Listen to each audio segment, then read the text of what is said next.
Drama personalities are everywhere. They're born into every family. No matter where you go, you're going to run into them. Even if you make your life about not including drama, it's going to follow you.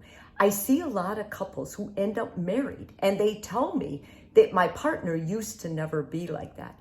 Drama is one of those psychological issues or problems that usually doesn't change. This is born into a person. You're not one type and then all of a sudden you become dramatic, which is why I counsel couples before they get married, make sure you watch your partner. If you notice that they cause drama or they stir it up or they have a particular kind of drama that they like being around, it's very important that you discuss it and address it when you first see it. Don't sweep it under the rug, because what you see when you're dating is going to be 10 times worse the longer you date or potentially marry this person. I have 5 drama personalities that I would like to encourage you to stay away from. If you're dating, when you see these, it's important that you don't get any further involved unless you have fantastic boundaries. The first of these is the entitled drama. Entitled drama people grow up thinking they're it. Their parents kind of always tell them, you're the golden boy, the golden girl.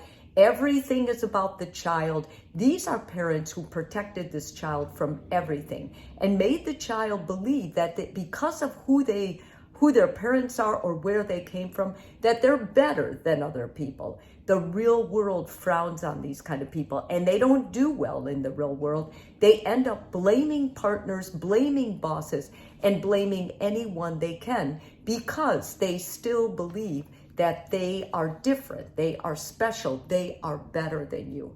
Secondly, the emotional moocher. The emotional moocher are those drama people that will suck your emotions dry. They are up and down. They make you feel responsible or guilty. They're exhausting. No matter what happens, could have been better, wasn't exactly what they thought. They emote a lot. They cry. They scream. They carry on. If you are with a person like this, you are going to serve them for the rest of your life. And by serving them, I mean, it's going to be your duty to soothe them. They don't know how to soothe themselves. So that gets passed on to whoever is with them to help them calm down. Not something you want to end up spending your life with. Thirdly, the judger. The judger basically is jealous. Someone who judges other people has a lot of self-hate, and they find it difficult to be happy for other people. If you're with someone who's extremely judgmental, it's important that you understand where that judgmentalness is coming from. And more than likely, when they call other people insulting words or they make fun of them or anything else, don't think they're not doing that behind your back. If they're going to talk about another person like that, believe me, you too will be privy to that kind of treatment.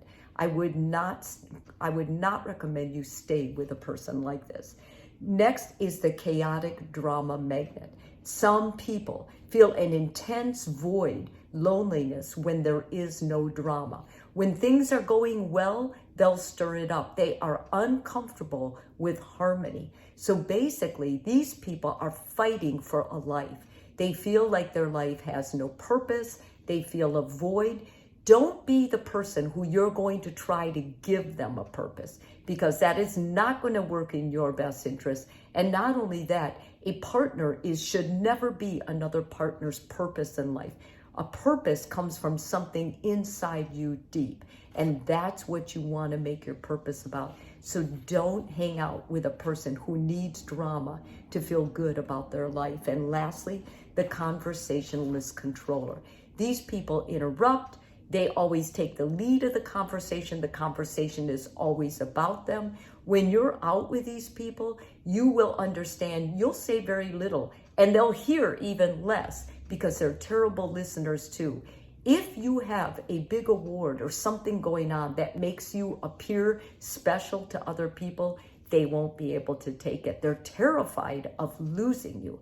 So they're also very controlling about where you are, when you're going to be back, who you're with. They are very fragile individuals, but they cause a lot of drama. If you do end up with a person like this, you're going to need a therapist to work with, and you're going to need to reinstate really strong boundaries to keep you safe and protected against this controller that you end up with.